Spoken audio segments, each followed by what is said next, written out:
Welcome to the Terrible Podcast with your hosts from SteelersDepot.com, where you can find all your latest and greatest Steelers news. It's Dave Bryan and Alex Kozora, always lit, talking Steelers. And now, here's Dave and Alex.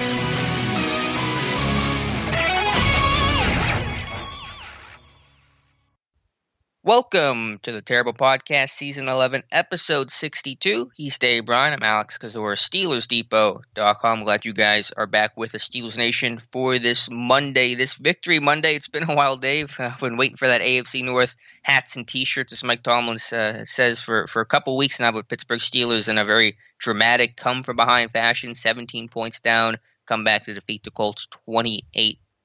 And again, the Steelers win the AFC North, obviously back in the playoffs. That's been known for a couple weeks now. So heck of a game, heck of a way to win this thing, Dave. Yeah, at least they didn't back into this thing. They almost did. the Browns dropped their game, obviously, to the Jets, and that would have produced the same outcome, the AFC North title there. But wow, what a game, right? I mean, I'm not sure we're going to soon forget that one.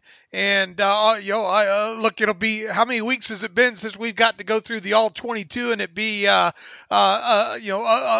win? So a little bit more enjoyable, I think, film study sessions for us this coming week. And I don't know who that quarterback they had in there in the second half was for the Steelers, but I hope that guy that's the guy that should start the rest of the season right there. Yeah, that's the guy I'm used to seeing, and I think our live stream tonight, Dave, is going to be a lot more enjoyable than the last couple coming off a victory. But yeah, Pittsburgh at 1 point down, 24-7. The 17-point comeback is tied for the largest comeback of the Mike Tomlin era, and they really needed it in the worst way, not only for themselves to secure the North, but to get a victory against a really quality postseason likely opponent in the Colts and just kind of calm the waters about this 3-game losing streak. And it looked really bad there for the entire first half, really, about what direction this game was going to go, and even into the third quarter. And as you said, Ben turned it on, felt like a completely different person, completely different offense in the second half of this one. And as you said, they needed that in the worst way. Yeah, what kind of stats? I don't want to miss some of these stats of the weird. If we get too far deep into this thing, okay, we're sure to forget them. But I think you had a lot of unusual ones kind of related to this game, didn't you? Yeah, there were some. A lot of really weird ones. Yeah, we can sprinkle them in throughout the show. I mean, obviously the run game was still horrendous, and it's almost a minor miracle that you win a game in which you rush for 20 yards exactly. And there's only been 2 games in Steelers history where they've won while rushing for 20 or fewer yards. Yesterday versus the Colts in a 1957. Also against the Colts. Something about playing the Colts apparently with no run game allows you to squeak out a victory. But we'll talk about the run game and still how terrible it's been in a little bit. But that stat's kind of the weirdest of them all to me. Yeah, I would agree. You had some good ones. I don't know how you dig those up during games or whatnot to have them ready like that. But absolutely some unique stuff happening there. All right, where do you want to start on this thing? Well, yeah, let's kind of reset things. From an injury report standpoint, I mean, I know you wrote the article, Dave. There really isn't much to talk about from an in-game standpoint, right? This team got out pretty healthy against the Colts. Yeah, that's what Mike Tomlin said. Now, obviously, Deontay Johnson had something going on with a leg or an ankle or a foot. I think maybe he got the back of his heel or something stepped on, it looked like. And then he came back out, and I think the next play or the second play after that looked like he kind of aggravated it on that pass interference call over there to the right side. But he ended up coming back in the game.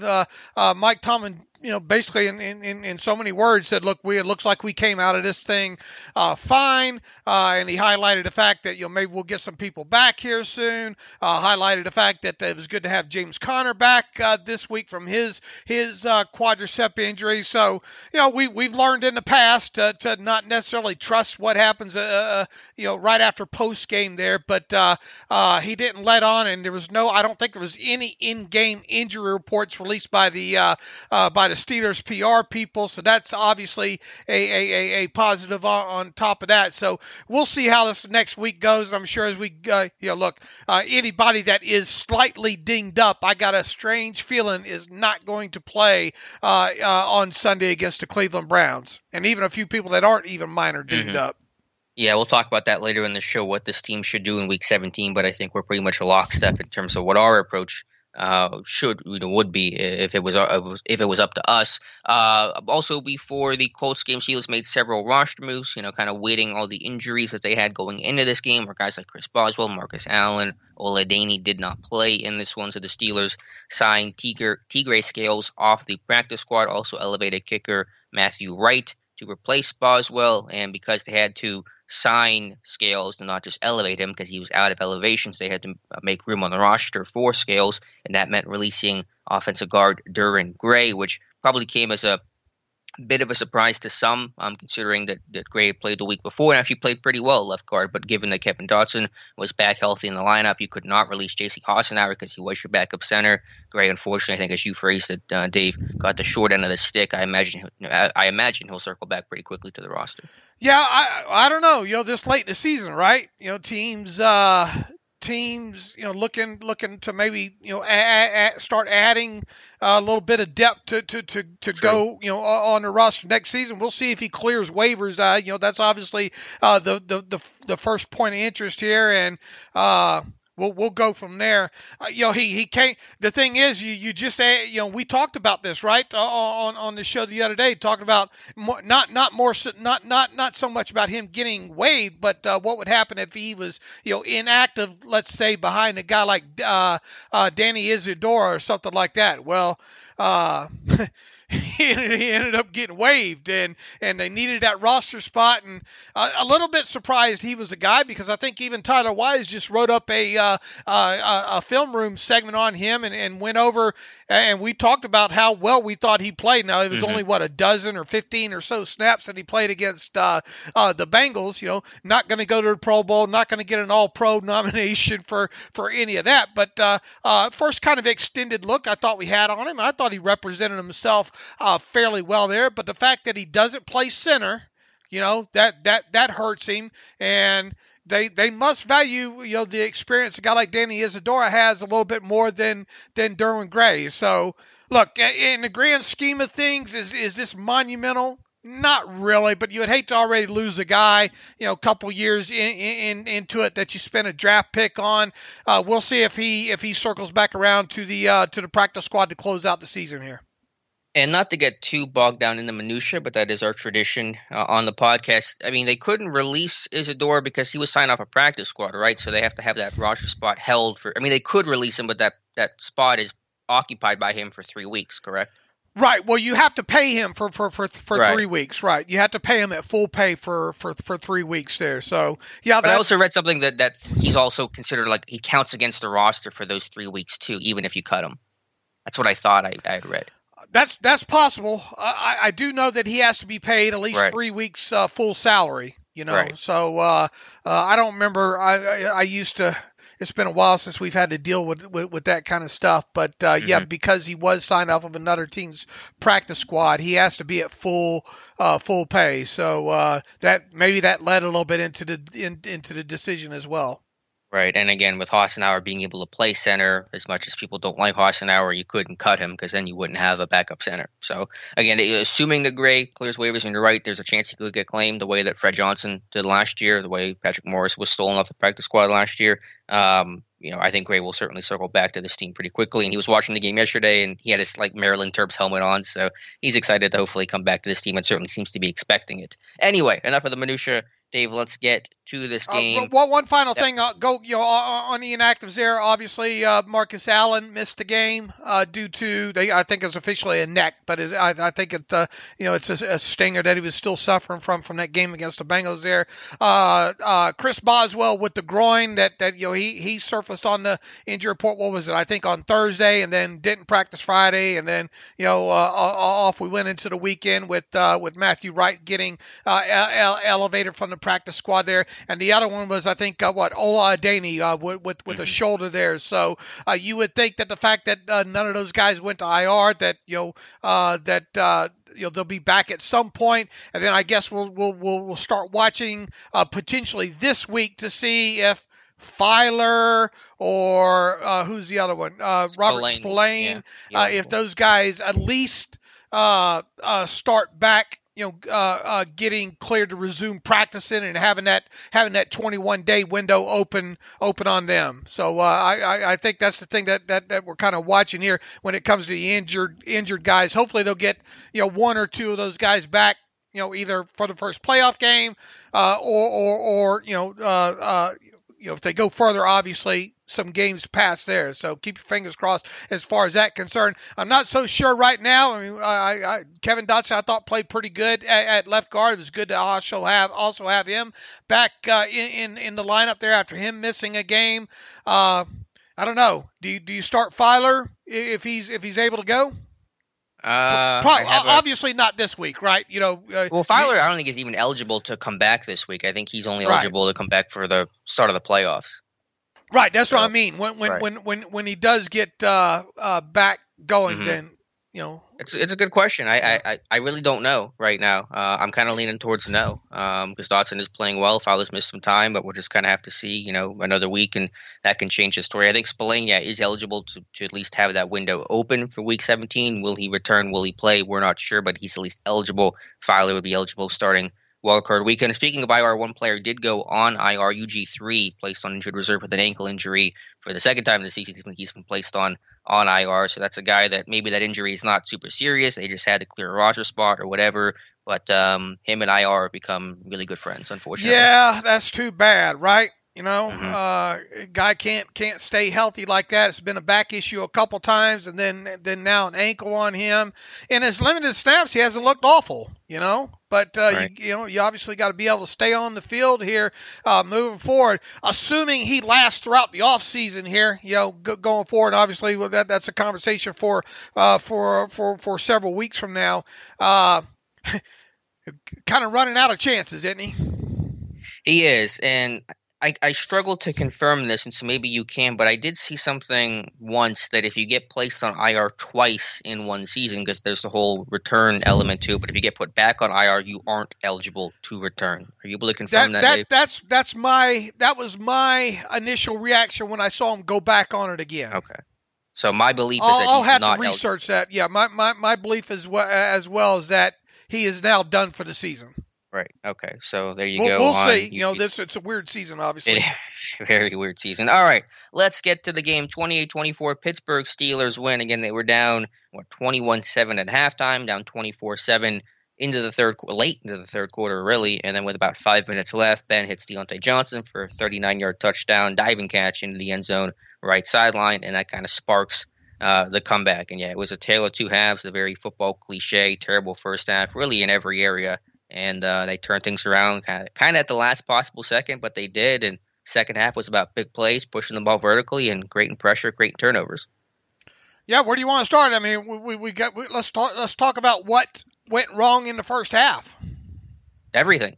I mean, just a blanket statement. Aside from a TJ Watt, strip sack fumble, everything else was pretty poor. Whether you're talking offensively, again, a terrible start to the game, 3 and out, first possession, 2 drops by Deontay. This team now has scored just 1 touchdown on its last 31 first drives. That is unsurprisingly the worst mark in football. The run game went nowhere. Defensively, I thought the tackling was poor. There were too many piles moving forward, some blitzes not getting home. And again, aside from the TJ Watt, strip sack fumble, which was a great play by him, recovered by Mike Hilton, set up the James Conner 1-yard score, which again still felt like pulling teeth to even get that across the goal line.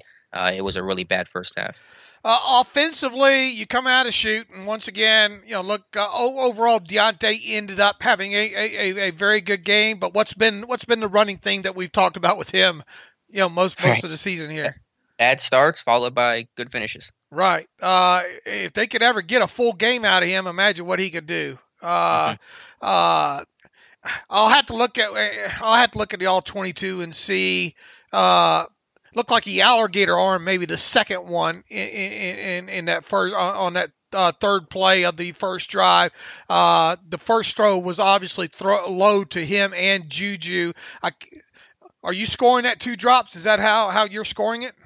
Probably. I mean, they weren't as egregious as some of the other drops he's had. They were more difficult catches, but they hit him pretty squarely in the hands. I mean, away from his body, he had to reach for it, but yeah, I think those will probably get classified as drops. I forgot to look and see what Pro Football Focus thought about that. Let's see here real quick what they dinged them on.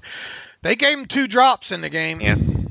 So I assume those were 2, yeah. The Steelers had 3 in total. The other one, the Chase Claypool one, right down there in the red zone, early in the second half, I think there. But so yeah, look, what is an offense supposed to do, Alex, when you open up and you have a wide receiver drop 2 passes on the opening drive? I mean, obviously that looks bad on everyone, the wide receiver specifically, but I mean, that's an unforced error, right? It is, but yeah, to the larger point, it's been we have this conversation every game of why this team has such terrible starts. I mean, they have to be the worst. They are the worst opening possession team in football right now. I think there's at least some reflection in coaching. Is it a bad script if you drop the football? But it's been 31 possessions. They have 1 touchdown. I'm looking at this game. Is it a bad script? No, I'm not saying it just for this game. I'm just saying overall. I'm looking at the totality, small picture of this game. I'm not going to blame the issues. But we're talking about this game, though. Right. Well, I'm saying they're the worst opening script team in football. Sure. And that's a big picture statement. That's not just from this game. That's based on the evidence of the last 2 years. And there were only so many times you can put that on personnel without saying, okay, there's got to be a reflection in coaching that too. And coaching to catch catch terrible. No, and just the opening script for the last 2 seasons. They're terrible. So what? Okay, but what do you want them not do? Not throw to Deontay in the first possession? No, I'm not saying that. I mean, I want them to have a better script and a better plan of attack for defense. Again, not just talking about the Colts game, because that's drops, and I think the issues in the Colts game were more personnel and execution issues than they were, coaching or scheming issues. But whenever you have this level of incompetence overall for 31 games now, as a train goes by, I mean, I think there's something that has to get re-examined. But the thing is here, too, if you look back in these, 5 or 6 games now on the road that they've gone 3 and out in their opening possession, I think in 3 of those they've had at least 1 drop in the opening possession. So, execution plays a role in that, for sure. It does, yeah. But look, it's bad. And you turn around and especially as of late, I mean, look, they went into this game dating back, 5 or 6 games, first quarter points having 6, and I wrote about this in my 5 keys.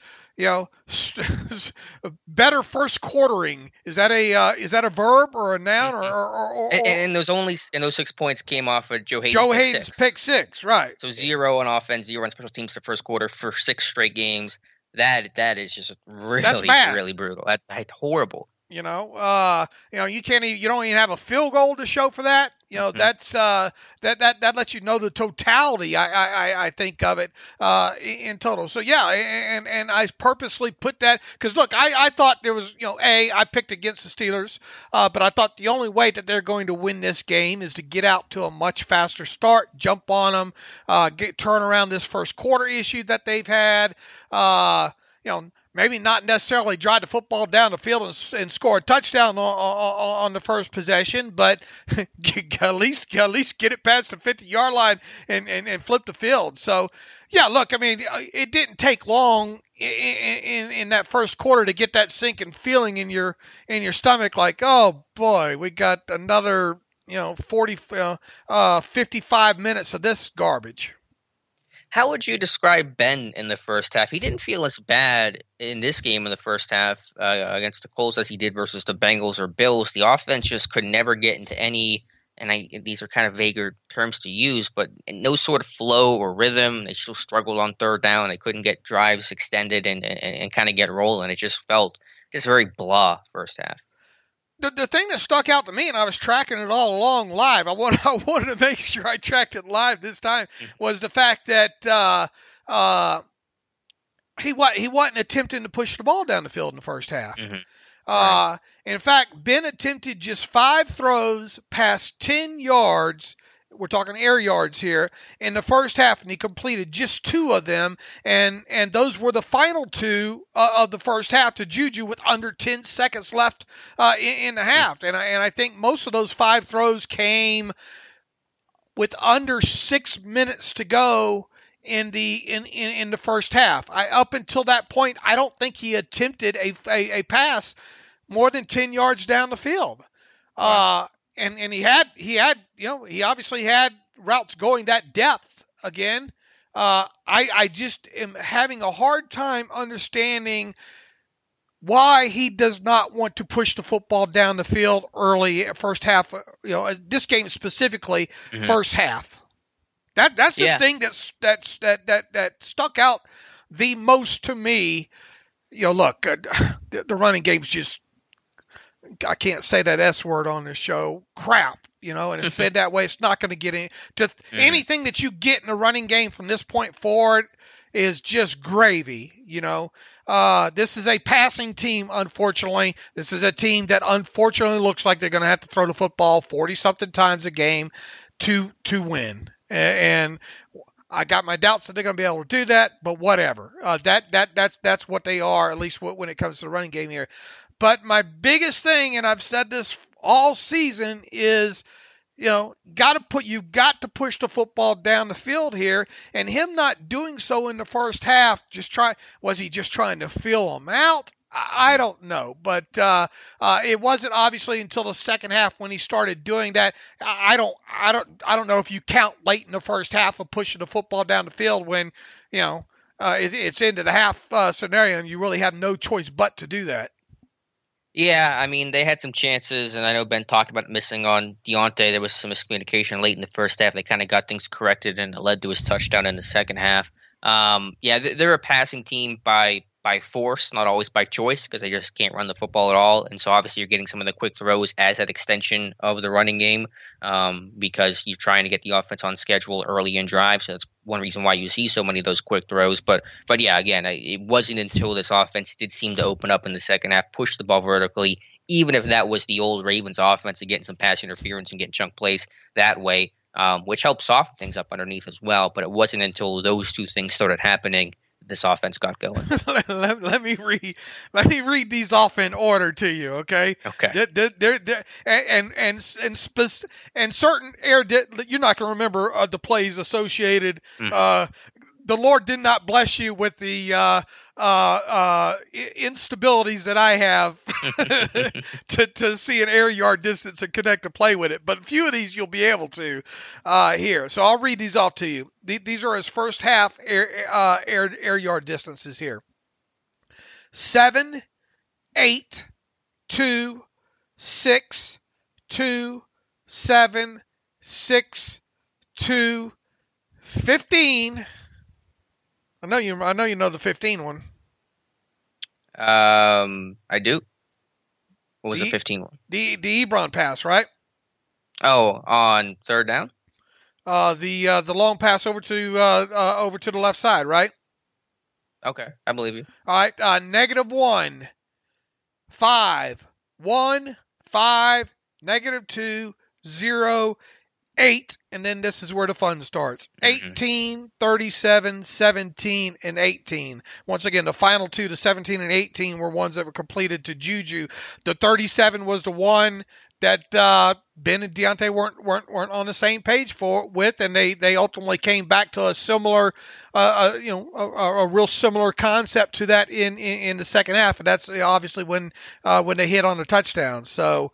I just think they got to do a better job of pushing the football down the field, earlier in games.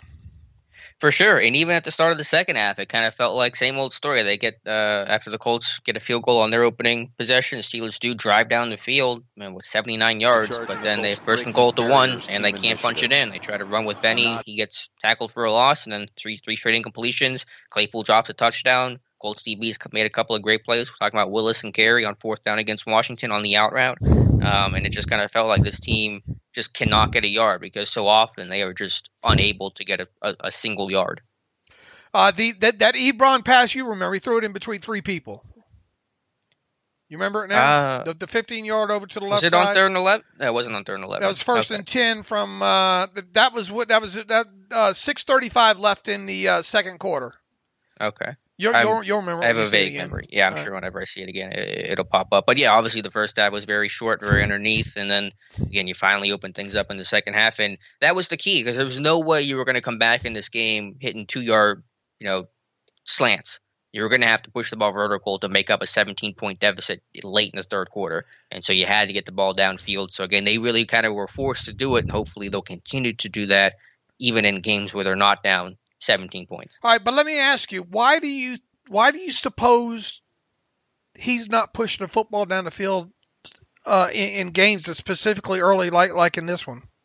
Yeah, I mean, I think it's just been the mantra of the offense is to get the ball out of your hand quickly, let your playmakers try to make plays. Some of that can be dictated by coverage. Some of that is just the philosophy of the short pass game is the extension of the run game. And so 1st and 10 short pass is the equivalent of a 1st and 10 run in this offense. So you see the high volume of it because these are running plays almost in the Steelers' mind. So I get it. I don't have a great answer for you for overall the entire season why it's been so infrequent, and it needs to be added to this offense for this offense to even have a chance here. But I think that's just the best answer I can give you right now. I'm going to kind of jump ahead here a little bit, and then we'll jump back here. But here's the thing. All the talk, and it should be pretty much offensively in this game, is the fact that Ben hit some deep passes, right? Is that the overall takeaway of what kind of powered this comeback and this win was the fact that Ben went downfield and connected? Is that safe to say? Yes, absolutely. All right, and we talked about how he did not take the shots down the field in the first.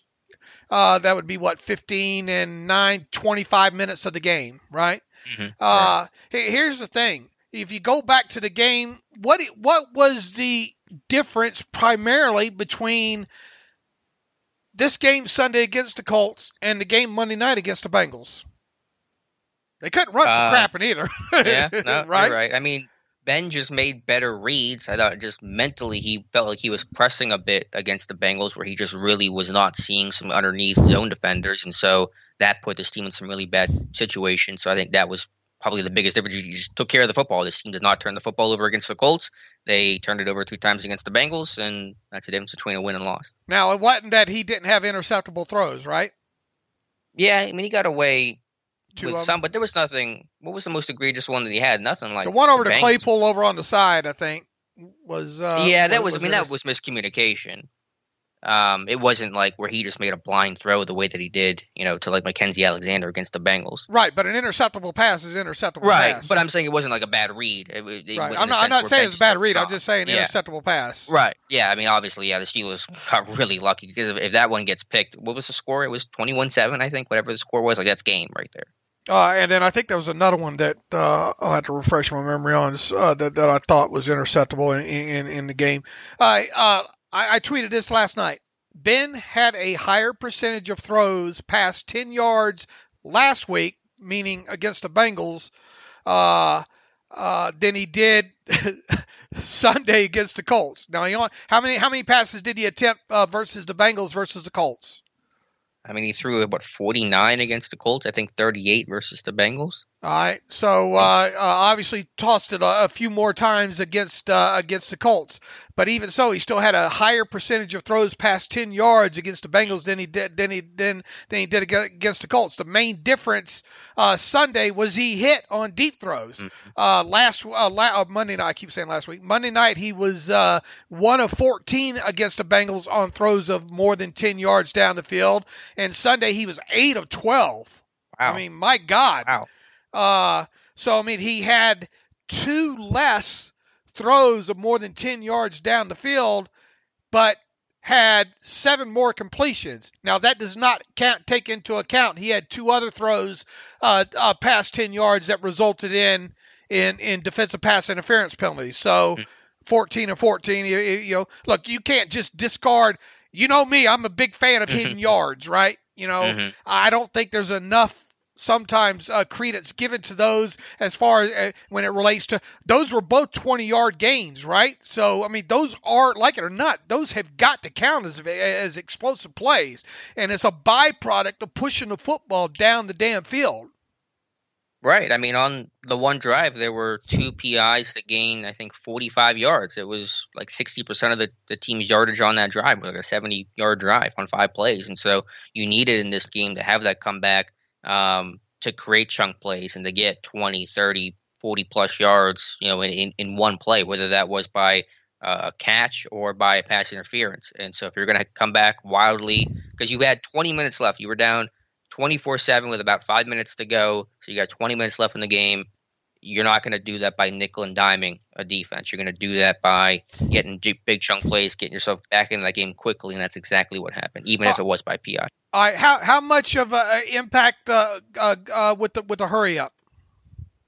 Yeah, I think it certainly has an impact. It was a little reminiscent of the first Ravens game where your offense was really dead in the water the first half. In the second half, they went more tempo, went more no huddle. Not that they went as much 0-1 personnel, not that it prevented the Colts from blitzing because the Colts don't blitz to start with, but I think that certainly helped. But I can't get over that stat that you showed, Dave. 1 of 14 versus 8 of 12.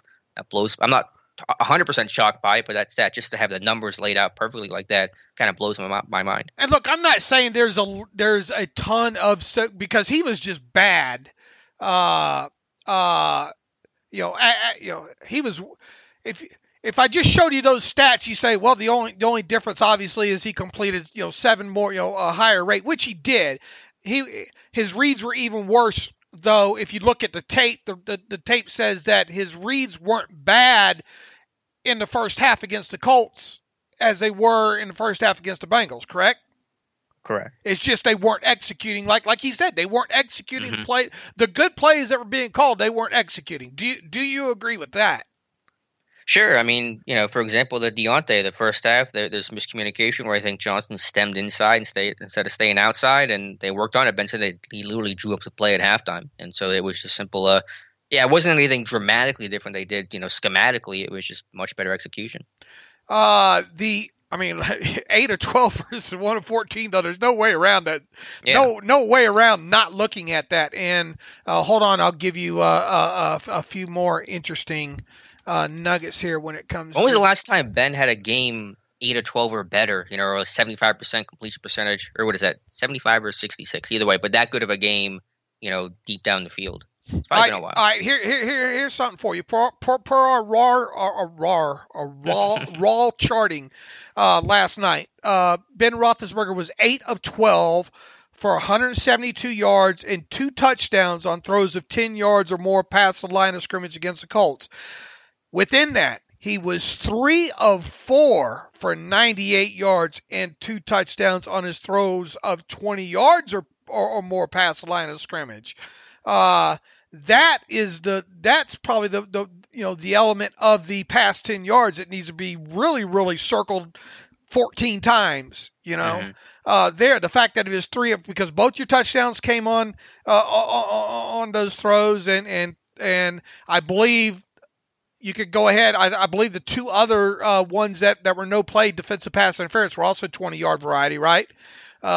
So technically you could say 5 of 6 for one. It was 45 yards in penalties, was it not? So be 143 yards and 2 touchdowns.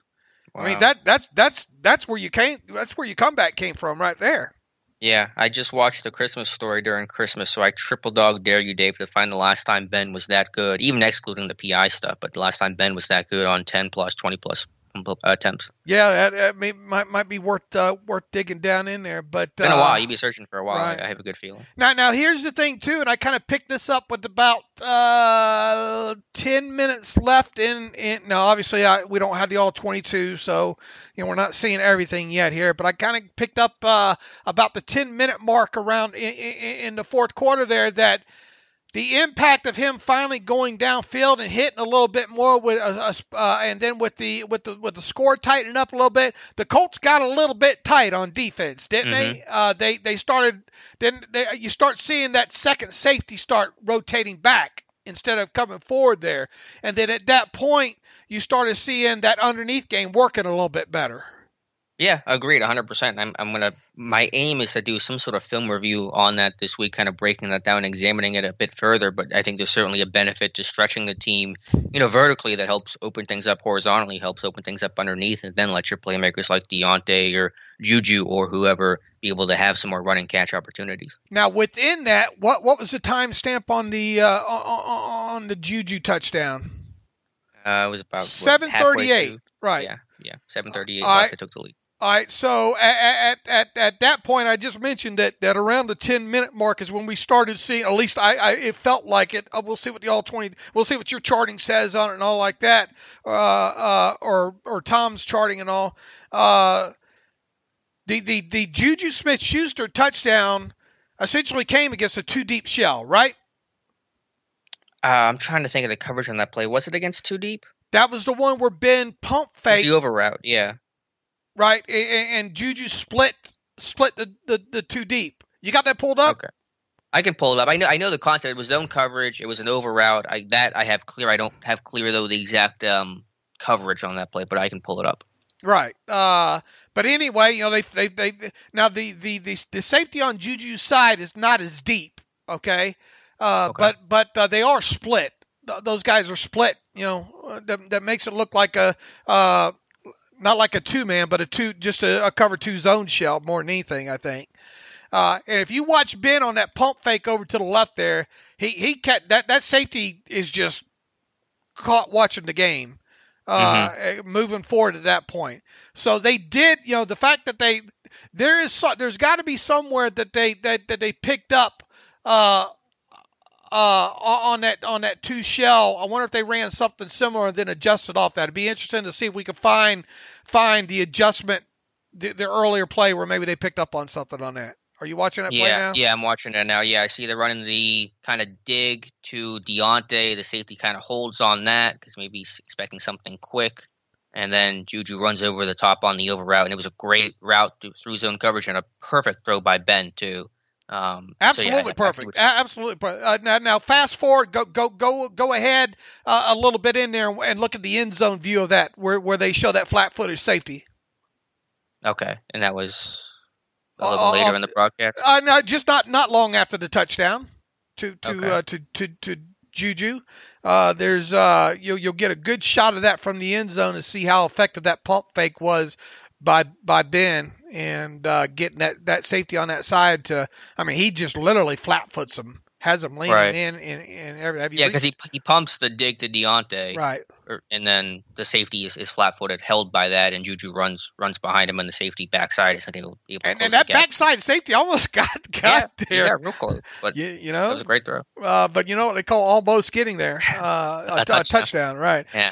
Now look, as much as we beat up on Ben in the game against the Bengals there, that throw to Juju there. That throw to Deontay, and that route by Deontay was fantastic. A nice little nod into the inside. He got Rock Yassin turned around. Rock did a great job recovering, though, didn't he? To get himself back in phase. It's just Deontay was able to motor past him, and that ball had to be put right where it was for him to be able to catch that for a touchdown. Was the Juju touchdown against the Colts the same against the Giants? They ran that same over route. I know they ran an over route with Juju for a touchdown against the Giants. I'll have to go back and compare. But I mean, that was like one of their more go-to high red zone type plays. Against the Giants or against the Bengals? No, against the Giants. Okay. I know Juju had a touchdown. Maybe against the Bengals too. But I thought those two throws, the touchdowns to Juju and Deontay, were some of Ben's two best throws the entire season. I definitely thought that on the one to Deontay. I thought, man, that when's the last time we've seen him make a throw like that? It's kind of reminiscent of they've been able to try to run that play a few times with Claypool and Ben either shorting it or a little bit too long on that. Was that his best deep ball throw since the touchdown to Claypool against Denver? I think it might be either that one or the one because the one to Juju was nice too. I mean He put that one right in there, but yeah, but I'm just talking like straight 9 route, just straight go ball. Oh yeah, I think so. I thought, man, that's good to see. Well, I mean, we've been talking about it forever. He's got to be able to hit these deep balls because you have to have the chunks, right? Yeah, right. The catch short, run long. Okay, if you can get a couple of explosive plays off of that, that's fine. But there's no way that you can expect to have 5, 6, 7 chunk plays a game if you're not completing the football down the field.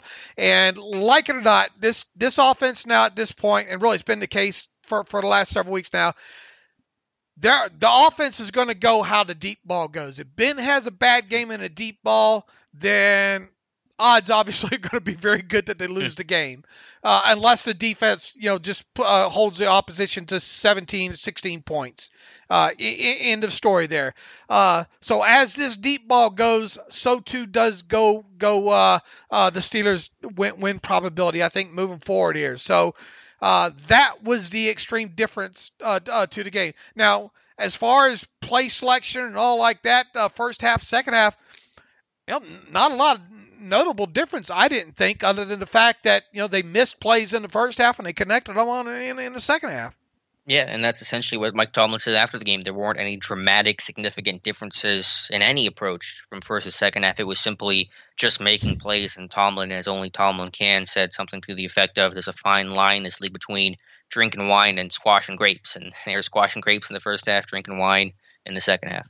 We saw a little bit of pistol, which made you happy in this, right? I get irrationally happy when I see pistol offense. But on top of it, on a play action there with Ben with his back turned, he got sacked. Yeah, less happy about that. Yeah, he's not going to be too. He's going to use that as propaganda probably this week here. Another throw by Ben over to the left side to Washington. Was it on second or third down? Showed that Ben still got the arm strength there. Remember that one over there? Yeah, I was looking.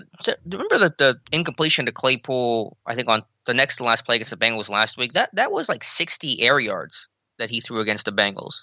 That was the farthest throw I've seen Ben make in forever. The one against the Bengals. Yeah, the third down where it was a scramble play and Claypool ran to the sideline, and it was a third down before the final incompletion to Washington. So that Ben showed that in moments he still has that arm. I mean, that was a good 60. I think I forget the numbers. What was a good 60-yard air yard throw though? You mean to Claypool? Yeah, I know I'm taking it in a rabbit hole here, but since you just mentioned air yards and strength, it just I made a note of that. I saw that late last week, and are you talking raw? Are you talking from the line of scrimmage? No, raw, from where Ben threw it to where it landed. All right, because I didn't remember any raw line of scrimmage ones. No, it wouldn't have been line of scrimmage, but just from where Ben threw it, it was about 60. Okay. So I think his arm has always been fine. I've had more concerns about that knee. I know there was a report from I think Ian Rappaport that he's still dealing with a knee injury. I know Ben continues to deny it. I don't think that he really can be believed by that. I think he's dealing with some sort of effect with that knee injury. I do think that arm, though, is generally, relatively speaking, fine. It's not hindering him. As far as the knee report and all like that, there's the truth is probably somewhere in the middle there, Yeah, probably, but I think there was an impact there, whether that's just because he has old bad knees or right. I'm talking about and he mentioned that arthritis or something like that, and maybe there is a tiny something going on in there. They keep reporting it, and then he keeps denying it. It's funny how these things come out on Sunday morning too, right? I know, right? Always weirdly Sunday mornings, but I do believe there is something to it. To what degree? That's what I believe. I believe there's somewhere in the middle. Do I think it's something that's going to impact the rest of the season? No. Yeah, I mean, there are still moments. Yeah, his knee is probably just a bad old 38-year-old knee. And the good news is he should be able to rest that thing hopefully this week. Yeah, they better rest Ben. I know we'll talk about that a little bit later, but if they play Ben this week, I think that's pretty foolish to do. All right, what else offensively? Screen game. Yeah, 2 decent running back screens, I think both to James Conner. Yeah, Conner had more than double receiving yards than he had rushing yards against the Colts, and so that was good to see. Anything else from an offensive line standpoint? I don't know if anyone embarrassed themselves. I thought Al played horrible in the first 8 minutes of the game, especially in run. Look, we talked about it how many times. He's never going to. No, he's not going to. He's not that guy in the run game. In the pass game, though, I thought all of them across the board settled down, especially in the second half there when Ben had to hold on to the football a little bit longer there. It was a nice rebound game for not that he could have stood out there, probably just been a statue and have been better than what he did against Carl Lawson on Monday night there. But I thought it was an extremely big bounce back game for him in the pass protection department. Talking about Al Villanueva. Yeah, the front overall did well. Look at the Colts and their really strong pass rush. DeForest Buckner, 2 tackles, no tackles for a loss, no quarterback hits. It'd have 1 pass deflection. Justin Houston, 2 tackles, no quarterback hits, no tackles for a loss. So you held in check some of their top pass rushers. And so, again, run game, still big problems. They're not going to get fixed. There's no optimism for me, at least, and I'm sure many people agree that this thing's going to get right for the rest of the season, regular season or postseason. But from pass protection standpoint, throwing the ball 50 times a game, you only sacked once on a rare blitz by the Colts. Overall, it's a really good job. The only way they're going to run is like they did in the second half with those big holes. Sometimes when they spread things out and they catch somebody in conflict, like they caught that linebacker. It was a great read. That was a great read by Ben to hand off, and then great job by Pouncey and Dotson on that side just to wash that thing down. Alex, I think he could have got 10 yards on that play.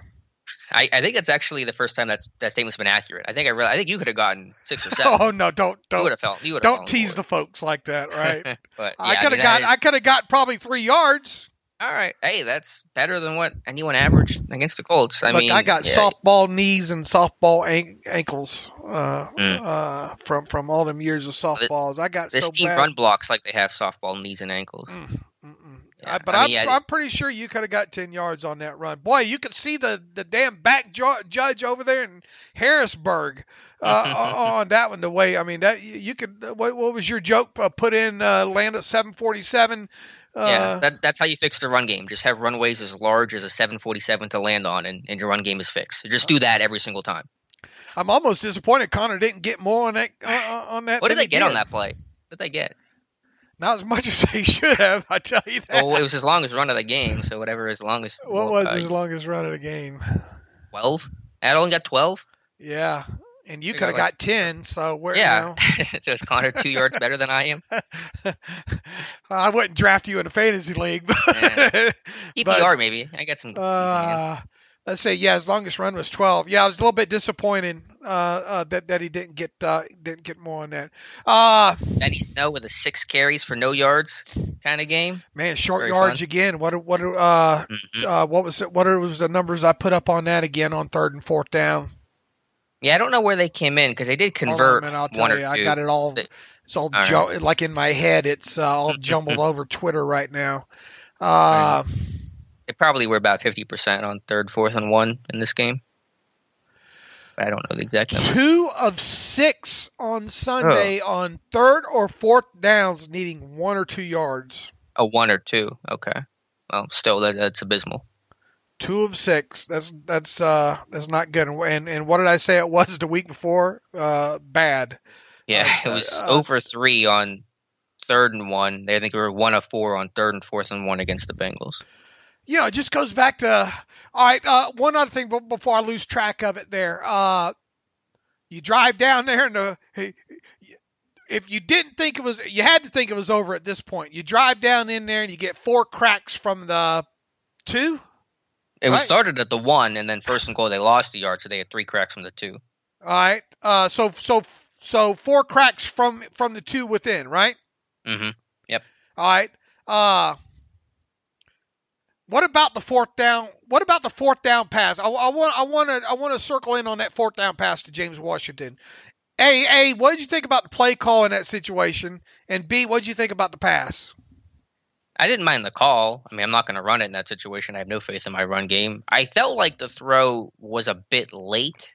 I think the DB made a really good play. Kerry did a great job closing on that one. But I thought the throw... It was a bit behind, too, wasn't it? Was it? Can you look at that real quick and look at the replay on that? Pull it up. Yeah. Were you charting last night? What's that? Were you charting last night?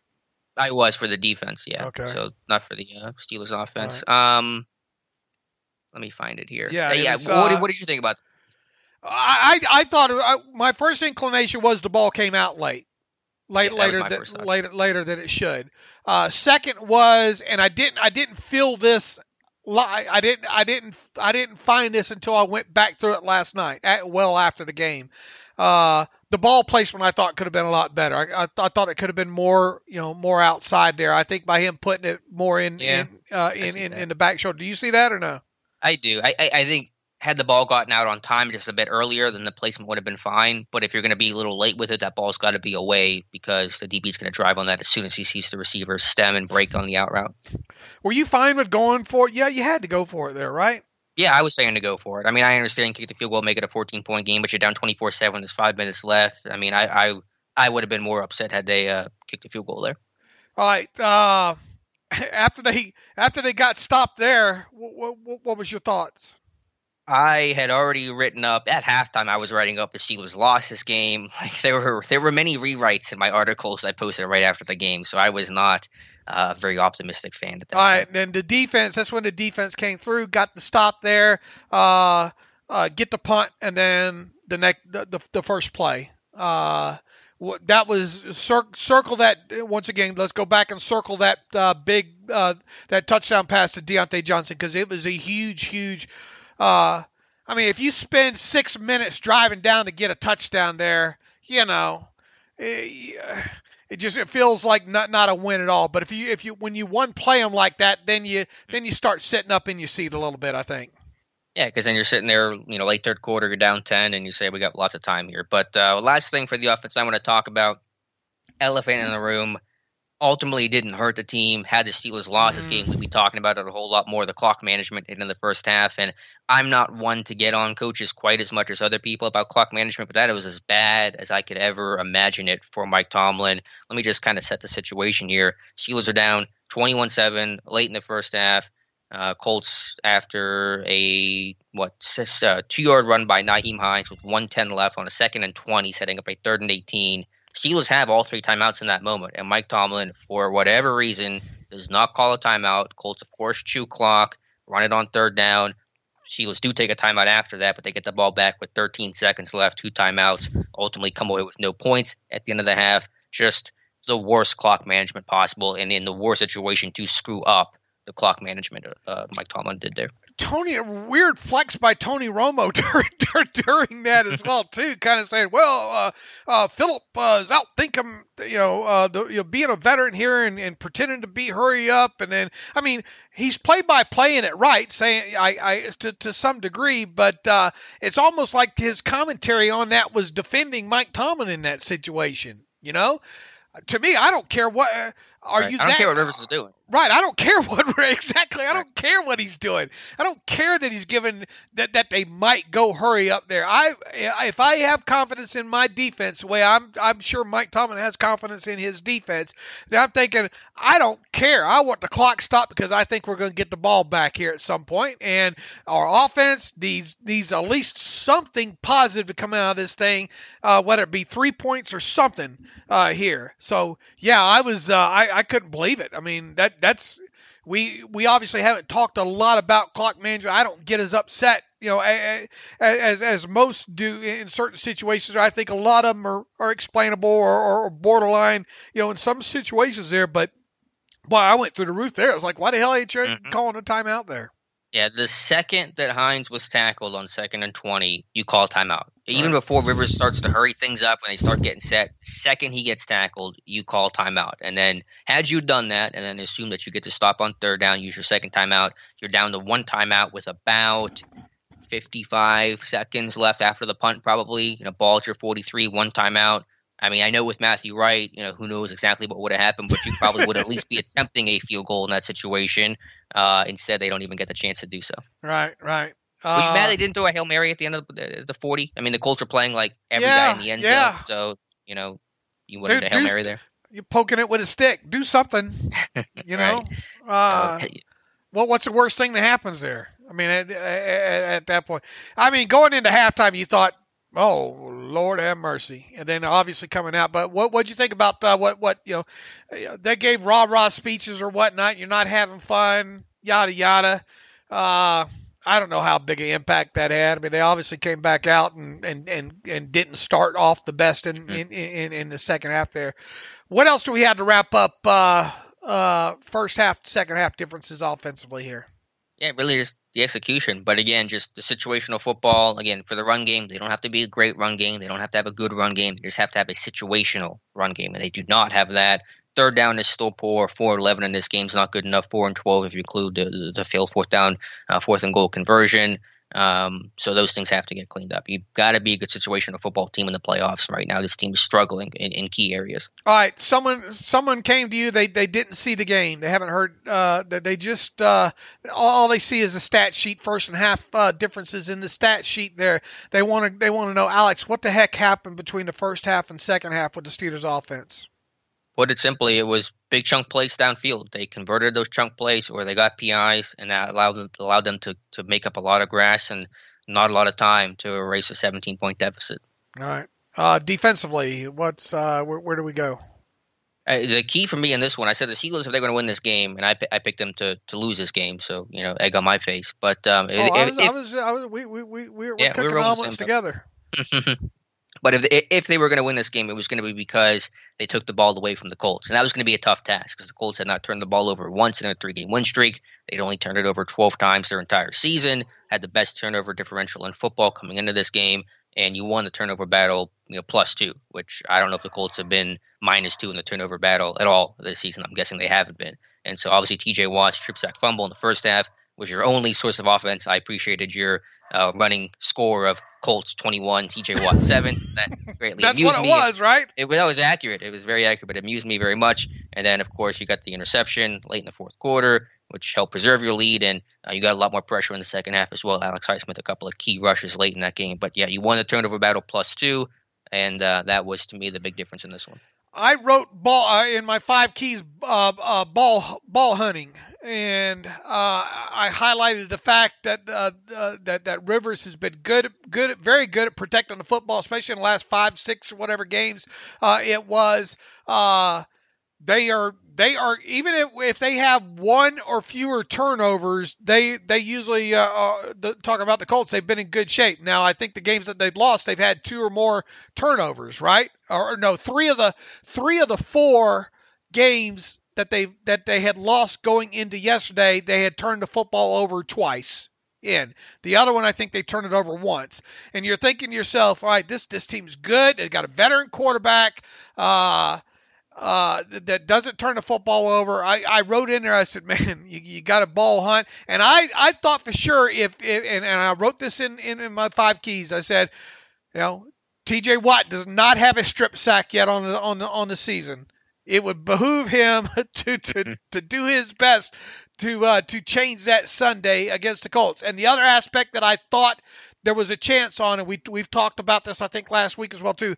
Jonathan Taylor coming out of college was not great holding on to the football. Now, he's been good this year so far. I think he has one lost fumble on the season. I thought maybe there was a chance there to rip that football out of him, that is, at some point there. But the fact that they were able to get Rivers to turn the football over twice, once via a strip sack by Watt, the other on an interception on a nice pressure by Highsmith. You had to have that. You had to have both of those things happen, I think, in that game, and get them to turn that football over twice in order to win that game, and that's what happened. Yeah, only once this year have the Colts been -2 in turnover differential in a game. That was their Week 1 loss to Jacksonville. So you did something to the Colts that hasn't happened since Week 1 of the season. Now, granted, the Colts were on their second and eventually third string tackles, and so that certainly helped. But I don't care what the reason is, what the context is. You got pressure. You got to take the football away, and that was one of the big key differences in this game. Didn't it feel like against the run in the first half, or against some of those short passes to the tight ends or the running back? Look, we knew that their MO is to throw to the backs, right? Heinz and Taylor and all like that. And they're also their other MO is to run the football, and generally they do it well. It just felt like they were dragging the Steelers defenders all over the yard in the first half, and that was another disappointing aspect. Look, compartmentalize these things here and say, oh man, the offense is horrible. Well, maybe the defense can keep this team in it and keep them to 13, 14, 15 points, something like that. Well, in the first half, it didn't even feel like that, did it? No, yeah, 100%. I wrote about that in my winners losers list and tweeted during the game that Jonathan Taylor was consistently pushing the pile forward, was consistently getting yards after contact, and really kept that offense balanced and on schedule. And even on his second touchdown from 1 yard out, Joe Hayden, Vince Williams are meeting him at the 1 yard line, and he's able to kind of bounce off and fall forward and get in the end zone. So, the Colts' run game was very good in the first half, and it kind of went away. They even just stopped running the football entirely in the second half. Right. And it just felt like a tale of two halves when it came to the defense as well. Yeah, absolutely. You got more pressure. And again, with Highsmith, I did an article on Alex Highsmith for the morning. And again, I understand this was against a third string left tackle in Jamarcus Webb, although Webb is an NFL veteran. He's not some sort of rookie playing his first game. But Highsmith winning with the cross chop, then winning with the inside spin on the final play of the 4th and 8 that bounced off of Zach Pascal's hands. A couple of really nice wins by Highsmith late versus lower competition, understood. But that was encouraging to see. And I'm very confident that Highsmith is going to be your right outside linebacker in 2021. The thing that sticks out with me throughout the process of him and his rookie season is the hand usage and the different types of counters and all that he's trying. Yeah, he's got a ton of them. I mean, he's got like 5 or 6 different moves he uses, and I think sometimes he has to focus on 1 or 2. But this guy has a lot of tools in his tool belt. We see the cross chop. We see him do a little bit of a rip. Really, the only thing that we haven't seen him really we've seen the ghost, kind of ghost rush of him. We see him, around the edge. Boy, a nice bend. He showed some nice bend on one of those pass rushes of his. Really, the only thing, kind of the bull rush, I think, is the only thing that we see a little bit of a rip every once in a while, right? From him.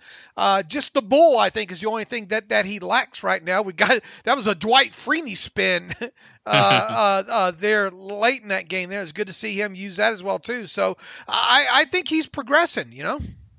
Yeah, he's got to get stronger. The bull is not effective. He's just not a strong enough guy right now. But I think that all the tools are there, the hard work, the effort is there, and I think it's been pretty impressive for any rookie to come in this situation.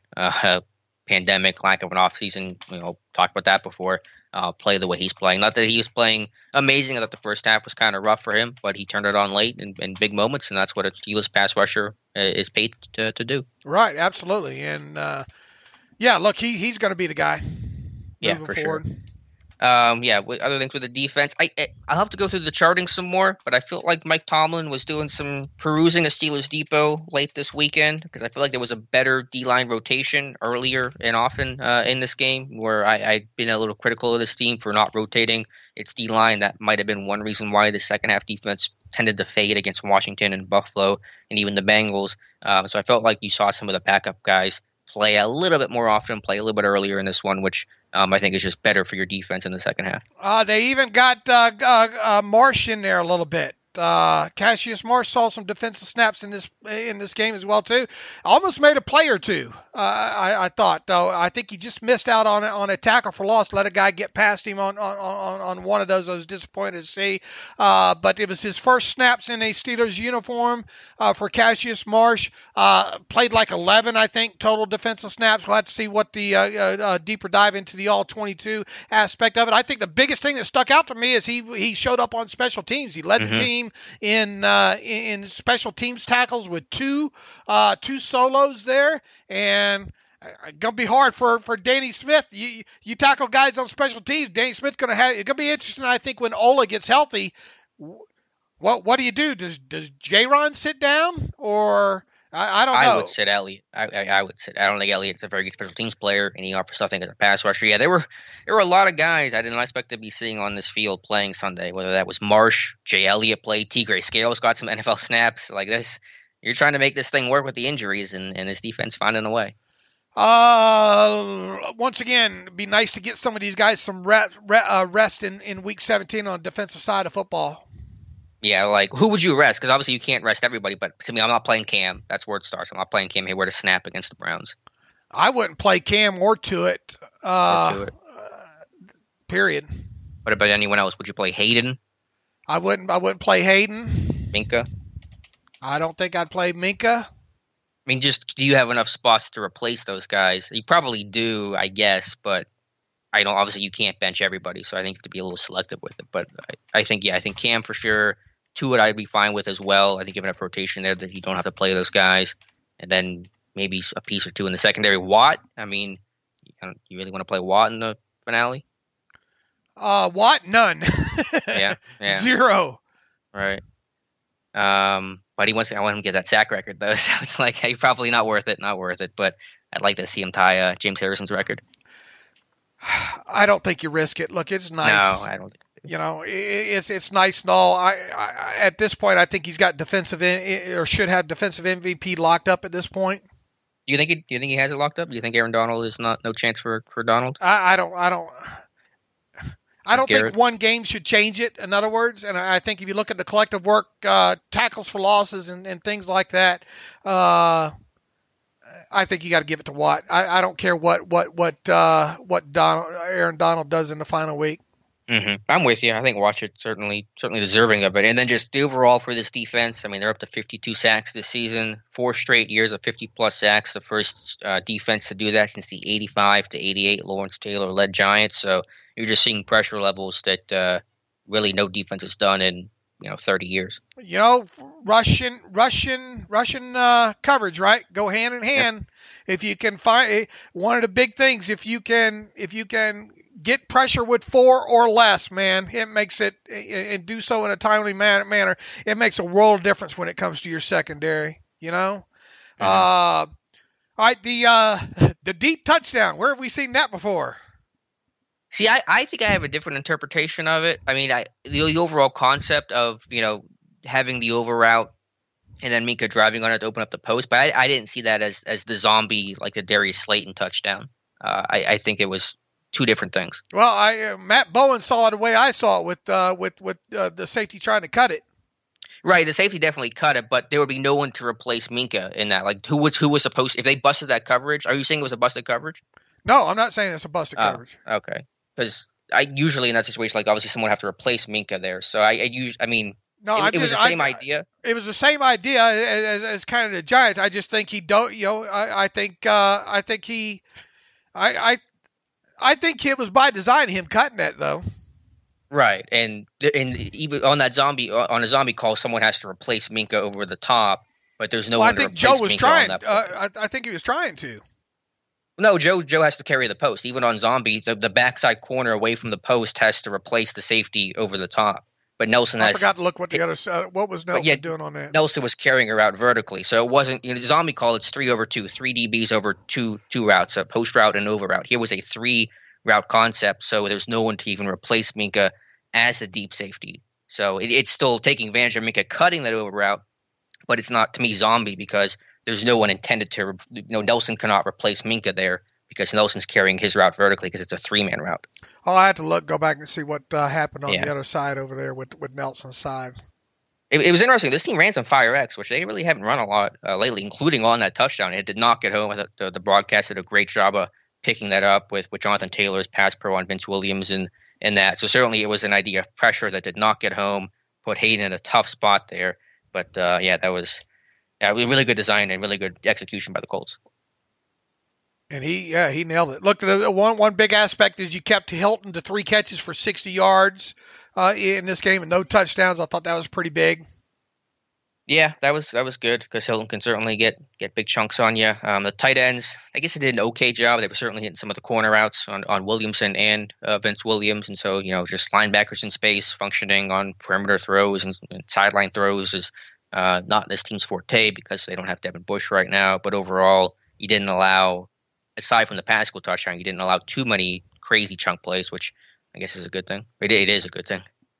Yeah, look, I mean, that difference in games is chunk plays sometimes. Now, they I'm trying to think how many drops did the Colts have in this one. Do you remember? I mean, do you consider the pass goal 4th and 8 a drop? It was off his hands, but the throw was a little out in front because of the Heisman pressure. I had to go back and look at that one. Yeah.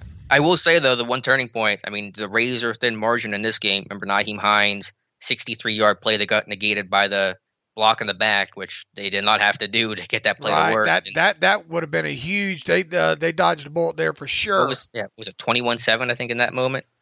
I'll have to look up when that was. A big play in that game Look, if you would have lost, I don't think you would have circled it and said this was the reason. But that 1st and 10 play on the Colts' second TD drive of the game, when Watt was just hog-tied around the neck. I mean, look, I understand they're not calling it holding as much this year, but I do not see how you don't call that for sure. That goes from being, instead of a 2nd and 10, because the pass on that play was incomplete, it goes from being a 1st and 10 to a 2nd and 10. However, how many teams are going to overcome a 2nd and 20? A 1st and 20 situation, which would have been a situation. And then obviously on what ended up being the 2nd and 10 play, they converted. All right, so the drive moves on. Makes you kind of wonder how that drive might have played out had they faced a 1st and 20 on the whole day. I know it's kind of insignificant in the grand scheme, but and I know you could go through each game and say, boy, they missed a blatant, a blatant call, a blatant penalty on that one. But that one at the time really had me going. Yeah, for sure. And yeah, I'm looking at the Heinz negation. That was a 21-7 game, $1:23 left in the second quarter. And if they get that, then they at least get 3 points, probably get a touchdown, and that drive is 28-7 going into half, and Colts get the ball, and I don't know if the Steelers are coming back from that big of a deficit. All right, what else defensively? They held Rivers to under like 5.3 something, I think, in adjusted net yards per passing attempt, and when you do that to a guy like that, I think you've done your job, even though you don't like to see them get treated like they got treated in the first half with the run game and really any tackle down the field for that most part. Just seemed like anytime they did tackle someone too, they were pulling them forward. That kind of thing there. So was it by far not a great performance by the defense, but you look at the final result and the stats that go, look, the points make the points is the biggest stat of all, obviously. But I think just look at everything else of it, I thought they did okay, especially in the second half. Yeah, no, I think so. I thought Mike Hilton played really well. Just kind of did everything, whether that was run stops, coverage breakups, the interception, of course, that he picked off. There's a very short list of Steelers with 3+ sacks and 3+ interceptions in a single season. It's like Rod Woodson, Carnell Lake, Deshae Townsend, and Mike Hilton. Not even Troy did it, so that is a pretty elite company to be a part of. Okay. Anything else with the defense? Yeah, I think Vince, good to have Vince back, obviously. He wore the green dot, so that's good. I've been speaking for that. Yeah, I did not think he was going to get it, but I'm not mad about that one bit. And Steelers did a good job on third down. Colts just 5 of 13 on third down, and that's overall winning football. Right. Special teams, Matthew Wright, 4 extra points, no field goals, so no concern about leg strength or distance and stuff like that. Jordan Berry punted well. I think he averaged like 48 yards and on 6 punts or something, so nice job for him. Right. For sure. And once again, I thought Benny Snell going downfield and flattening somebody on one of those there. Yeah, Snell's really bought into special teams. Again, it's not easy probably for a star at Kentucky, big man on campus, to now be the right wing on punts and running downfield. Even when even against the Bengals last week, when he was starting running back, he's still running down punts, and there's a lot of buy-in and kind of want to for that, which I respect. Right. All right, Dave. I think that's basically everything I had for this game. Steelers have won the North because they won this game, and also would have won it because the Browns were beaten by the New York Jets. So they'll play the Browns on Sunday at 1:00. And how much could this game mean for Pittsburgh? I know Buffalo plays tonight, and that we may not know the answer to everything until that game is final. can the Steelers, are they just playing for 2 versus 3 seed at this point? Because KC is the 1 now. They locked that up. They are locked into the Steelers are locked into the 2nd or 3rd seed now. So now, I mean, what do you benefit by having a 2 versus a 3 at this point?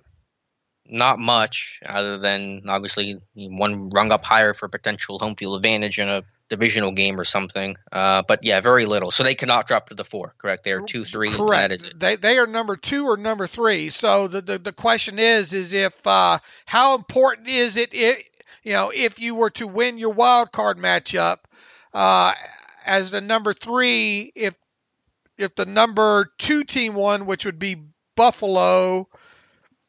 Let's see, how would it work out there? Who would you go travel to play? I guess you would have to go travel to play Buffalo if 2, 3, and 4 all won, right? If KC's 1, Buffalo's 2, the Steelers are 3. Who cares who's under them? Right.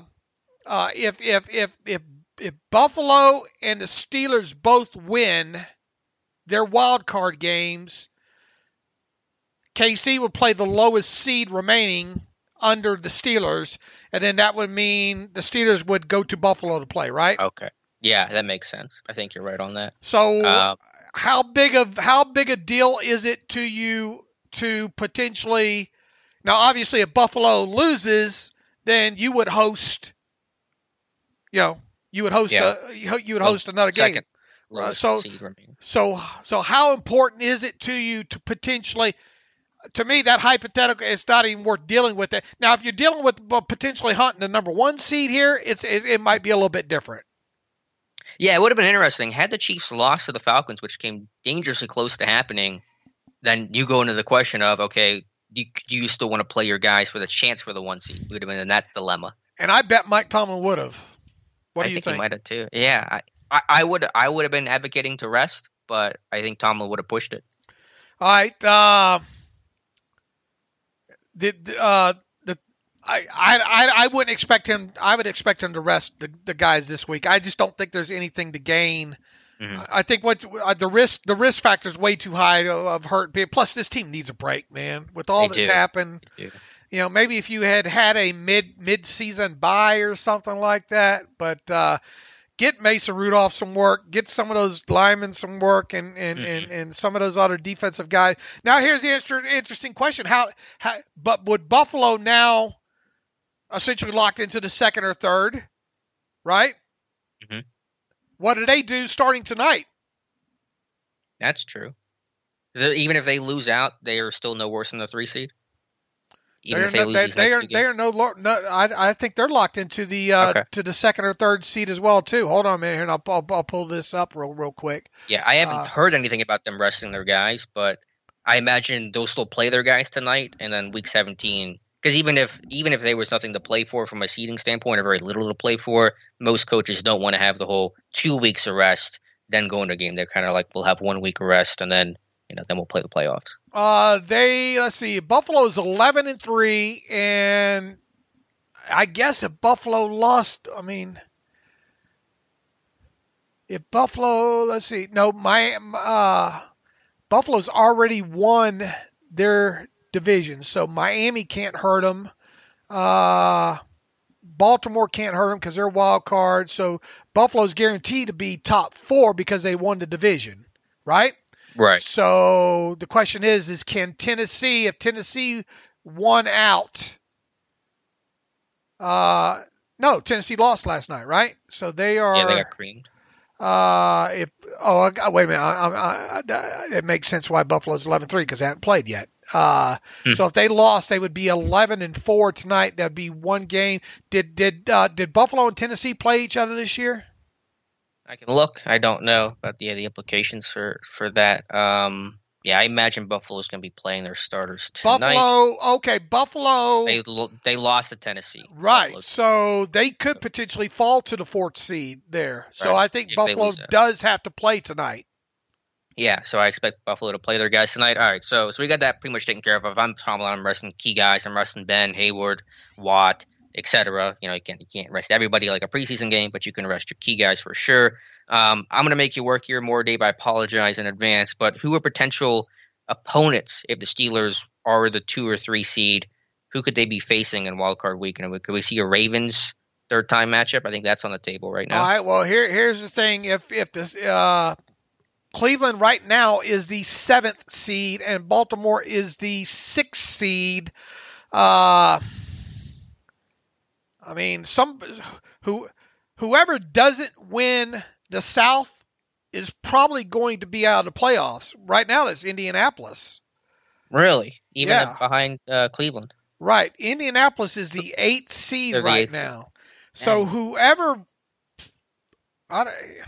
it's likely that if whoever, obviously Miami could get dumped as well too. I think Baltimore and Cleveland are looking pretty good right now because you got to like Cleveland's chances of winning against the Steelers now in Week 17. Baltimore, whoever they play Cincinnati. There's no way they should lose that game. And I think if Baltimore wins, they're in. So I think it's one of 3 teams that you're likely to face here, and that's Miami, Baltimore, or Cleveland. All right, so let's assume the Steelers rest their starters against Cleveland Week 17. They lose that game to the Browns. So Pittsburgh finishes the year 12-4. Cleveland wins. Let's assume Baltimore wins as well. And so Pittsburgh is the 3 seed heading into the playoffs at 12-4. Who are they most likely to face? Probably Baltimore, I would think.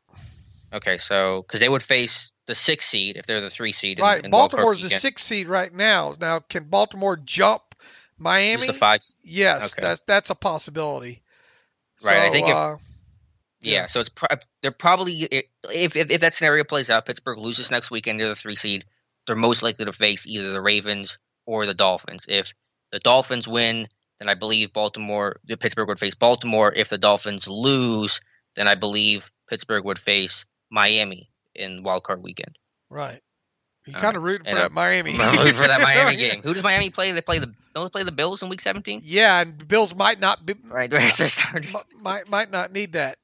All right. So I am currently anticipating a Steelers-Ravens third time the charm wild card matchup right now. Not that it's locked in, but I think that's the most likely option right now. And I think most people will be rooting not to have to play Baltimore. Yeah. And look, the only way they play Kansas City at this point is if they faced them in the AFC Championship game. So people continue all wanted to talk about Kansas City all season. That's a first world problem right now at this point, right? Having to play Kansas City if you got there. You beat two teams to get to that point. Who poses the biggest problem to Kansas City right now? Buffalo? Possibly. Buffalo. What about Baltimore? Their defense hang? Didn't they played each other earlier this year. What was the score of that game? The Chiefs won, right? They played. Didn't they win big? I thought so. Didn't they? Yeah. Kansas City won 34-20, and I feel like the game wasn't even that close. That was back in week 3. The Chiefs were up 27-10 at halftime in that one. So, I mean, you would think Baltimore, just because you have great quarterback and different scheme and all that, they could put up points. But, I mean, we saw that story play out once, and KC won pretty handily. All right, you want to hit some emails, wrap this thing up? Yeah, let's get to some read emails and close out today's show. All right, this one's offensive line from Carlos. He writes saying, hey, guys, is it possible to make a postseason run when your offensive line can't run block? On top of that, we are finding out week after week that quick passes are not an option, but a need. Are we in that much trouble? Thanks for the superb content. You guys are one of a kind. Carlos from Brazil. Look, here's what it boils down to, Carlos. We hit on earlier in the show here, and I've said this for a while. The defense is still playing good enough to win a championship. Do you agree? Do they have at least a defense that can at least produce a championship? Yes. The problem is offense, and right now it doesn't seem like this team can win a ball game against any team unless they throw the football 40-something times down the field or 40-something times in total and drop Ben back maybe 50 times in total. That just doesn't feel like a recipe to run through the playoffs with, if you ask me. So he says, is it possible to make a postseason run when your offensive line can't run block? man, at some point you just feel that they're going to have to run the football. To me, I think their defense is fine unless Ben continues to hit 8 of 12 throws down the field in games, and with a couple of those being touchdowns. If you're going to throw the football, if you're going to drop Ben back 45 to 50 times a game, he has to produce deep ball stats like he did against the Colts if you're not able to run the football successful. The defense, I'm not as bad as it's been against the run certain instances here these last several weeks and all that popcorn's the least of my concern right now. I think push comes to shove, the defense can hold you in games. It all goes back to the offense once again. If they can't run, then Ben has to throw the football down the field, and it's one of those two things, and that's where I'm at. Yeah, has nothing to do with the offensive line run blocking, in my opinion, even though that is part of why they can't run. But that's way down my concerns. Well, my concern is, just theoretically on paper, can you win a Super Bowl? So can you win 4 games? Because to win a Super Bowl, these teams have to play 4 games. It's extremely tough. Can they do that without a run game in 4 straight games? Unless you have that elite quarterback, that Mahomes type of guy, that is hard to sustain. I mean, you have to play perfectly everything else. Plain and simple, that's what it comes down to, and it's going to come down to how far can Ben Roethlisberger carry you, I think. Right. And he can carry you pretty far, but can he get you the whole way there against the elite of the elite? I have big reservations about that, to be honest with you. Right. I mean, if you play the Chiefs, and can they go up and down the field? Can they match? That kind of stuff. Look, I'd love to find out. Right. It's less to me about like the shootout and can you keep up. Talking about the run game, there's going to be a time where you have to run the football, whether that's a 3rd and 2 or a goal line play or a 4-minute offense type situation. Those moments inevitably pop up in your playoff runs, and if you can't do it, then it's hard to win. Right, it's really hard to win. So that's where I have a big concern about that. Let's see here. Where else can we go with this now? Let's look at another email here from Richard. Writes in, hello, Dave and Alex. Happy Victory Monday. I have some statements I want to know if you agree with, because at this point I feel like I'm yelling at the sky. Randy Fichtner wasn't the problem in the first half. This is why Ben says we need to execute the plays called. Ben had open receivers. He just wasn't the field. Had open receivers, just wasn't the field. Next, Ben has all authority to change play at the line. It seems people forget that when things aren't going well. You think, Richard? Last week, people are still wanting to fire Randy. Here we are. Last we can't run, but I think it's time to accept that. We're pretty much in the same boat with you, Richard. Here's the thing, like you've been saying for a while. If Ben hits the deep ball, it opens up everything up. Ta-da! Why is Chase still swapping snaps? It makes no sense. He also doesn't get looks from Ben. Was he shell-shocked from something we didn't know about, meaning Ben? I don't know what to make sense of that. But look, Claypool helped power that thing. A couple back-to-back receptions down the field. I thought he ran a nice post route there on that one. I think he made a nice contested catch over there on the right side there. Obviously didn't have a lot of receptions in that game. They're going to have to get him involved a little bit more than they're getting him involved and maybe earlier in games. Yeah, it wasn't targeted at all in the first half. I don't know exactly where his snap count was. That was a little curious. But, I mean, overall, they spread the love around, and that's kind of the key to the offense. I think 4 different Steelers had at least 5 catches. 5 Steelers had at least 4 catches, and, a different guy caught each Ben's 3 touchdowns. So Claypool ultimately played, 79% of the snaps. I think a lot of that might have come in the second half. We'll have to see the charting on that. He did also drop that touchdown, which, was a big blemish on that moment. But, I think that his snap count hasn't really changed too much from where it was, during the height of his season. He got more, obviously, in the second half against the Colts for obvious reasons there. Let's see here. Ho, ho, ho from Jason Campbell. I'm sure you guys will have spent time discussing this during the podcast, but do you think if Ben can continue to work the middle of the field on those intermediate routes, it will open any running lanes? It seemed to open the running back checkdowns and the deep routes, or is the run game just a lost cause at this point? Once again, Jason, anything you get out of run game right now, I think is just fantastic. Throw a parade. At this point, look, the short yardage, man. Just give us a short yardage success. Let's start there. He goes on to say, here's the thing, Jason, if you listen early in the podcast, I think a thing that stuck out to me and Alex was the ability for them in that second half to push the football down the field a little bit, cause those safeties to sink back a little bit.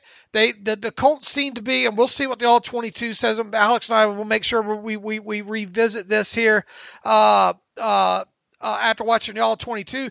But it sure felt like the Colts said, okay, we don't want to get beat down the field anymore. And then that's when you start to see the underneath stuff, the wide receiver screens over to the side, the running back screens. Those started to seem to have a little bit more effect there, kind of about that 10-minute mark in the fourth quarter. Yeah, I agree. I mean, I said the big thing was if there was a week to attack the middle of the field, it was this week, and I wanted to see Ebron and Juju have those kind of games over the middle of the field, and I think you saw both of that from Juju and Ebron, and so kudos to Ebron for getting a little revenge on his former team. But I think you kind of attacked some real estate that you had to attack in this game. What are they thinking? Talking about, this is from Matt. He says, first of all, thank you guys for keeping us all sane during this crazy 2020 and the season where the 12-3 Steelers play like they are 3-12 at times. With that said, I have to ask about Derek Watt. I get it. You have to take someone off the field to get a fullback on the field, but I've never seen a team struggle more with short yardage in my life. How can they have so many third and short, fourth and short, and even first and goal situations and not even consider putting Derek Watt in the game? Watt was in on at least one of those, and it didn't go well. Yeah, that was one of his 3 snaps or 4 snaps right that he had in the game, and it did not go well at all. Now, I think Villanueva got blown up on that play as well too. So I'm not saying it's on Watt, but here's the fact of the matter, and it's a small sample size. When Derek Watt has been on the field, period, it's not gone well. I'm not blaming it on him. I'm just telling you on the 49, which is now 52, I think, sample size of snaps that we have, and obviously not all of those are rundowns. For the most part, when Derek Watt's on the field on run plays, it hasn't gone well. And I'm not putting it on him. I'm just telling you. Yeah, it's important to recognize that Watt is not the cure for this run game. It's been bad with him off the field. It's been bad with him on the field. So that tells you the issues run much, much deeper than Derek Watt, whether or not he's on the field or not. I get saying, man, can we get Derek Watt? I get that. We've gotten a lot of that. But, he hasn't been healthy, and we're still dealing with a sample size of 50-something total plays here, and it's hard to draw, and not all of those was he lined up in the backfield. We've seen him at tight end, which is a total waste, if you ask me, that way. What are we dealing with here? Like 26 snaps maybe with him as an actual fullback? And outside of the big run early in the season for like 50 or 60 or whatever yards that was by James Conner, you take that one away. What does the results look like with Derek Watt in the backfield? Yeah, I just want to recognize the Steelers Nation that Watt is not the cure for the run game. He's not the answer that they just are ignoring that will magically transform this run game into something successful. It just, I think, I don't know if it was this emailer or the person prior, but said it was a lost cause. I agree. The run game this year is a lost cause. And once again, I'm not putting that on Watt. I'm just saying from what we've seen so far, it hasn't been good. David Rickards writes in, David Alex, it's obvious Ben likes Ebron as a target, but it seems to me he has probably one of the several glaring problems with the running game. Look, he's not a blocker, David. We've mentioned that all season long.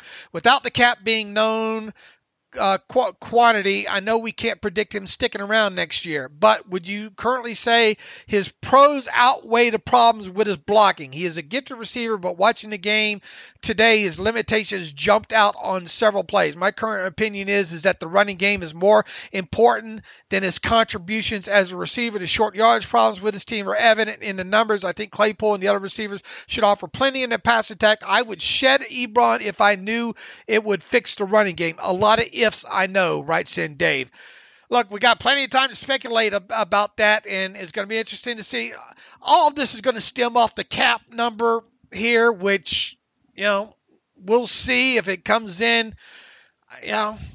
Well, look at it this way: if it meant keeping Ebron and keeping Juju and dumping Ebron, what are you going to do?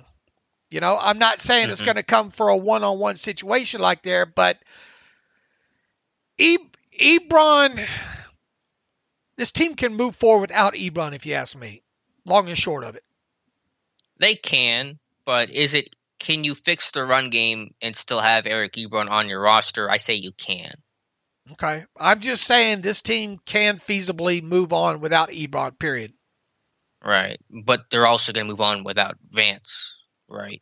Sure. I assume so. What do you do at tight end next year? Yeah, you're going to have to draft somebody for sure. Right. I don't know, maybe Jesse comes back. Yeah, and rookie tight ends just typically have that tough transition time.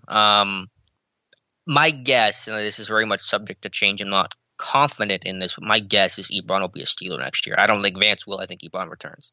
Peter Fox writes in, it feels like it's been an eternity, but fellas, we're back on victory Monday. Isn't it crazy the way the defense responded to a few Ben bombs? Who's been calling to push the football down the field all season long and hit those finally? It's only taken a month for someone to recognize that, but better late than never. I have to wonder if we're going to go back to James Conner as the feature back. It seems like Benny might be limited on what he can offer outside of just running. Also, are we ever going to do something different like pass out of the jet sweep motion? Love you guys and your hard work. Thanks for the email, Peter. How would you answer that? I'm sorry, can you repeat the latter part of that question? Basically, I have to wonder what's going to happen with James Conner moving forward here. Yeah, I don't know. I guess Conner will have a larger role. I don't think Snell's going to split snaps the way that he did against the Colts, but at this point, it doesn't seem to matter a whole lot. But Conner I think he is the better receiver. He is the better blocker. So Conner probably plays about 3/4 of the time. Yeah, he gave you the better results. Yeah, it's very low. It's hard to beat 0 yards, but Conner found a way to do it, and he would certainly give you a little bit more in the pass game. All right, let's see. What else do we have? I think that's it. Yeah, that's everything. So we can come back for Wednesday, recap this game some more, and start looking towards the Browns game, and we'll have Mike Tomlin's presser, and we'll see if he reveals about his plans and intentions for Sunday's game. All right, we'll do it. And in the meantime, you can follow me on Twitter at Steelers Depot. Follow Alex on Twitter at Alex_Kozora. Follow the show at Terrible Podcast. Email the show, theterriblepodcast@gmail.com. If you like what we do and you want to donate to the cause, please go to SteelersDepot.com. Hit the donate button, up right navigational bar. Also, if you like an ad-free version of the site, please go to SteelersDepot.com. Hit the ad-free button, up right navigational bar. For $25 for one calendar year, you can have an ad-free version of the site. Tell them what we do tonight, Alex. Yeah, back with the live stream. We didn't have it last week because of the Bengals game. But Dave and I will be over on YouTube. You can find my YouTube channel, Alex Kozora, 7 to 8 p.m. Eastern Time. Dave and I answering all of your Steelers questions for 1 hour. All right. In the meantime, as always, thanks for listening to the Terrible Podcast with Dave and Alex.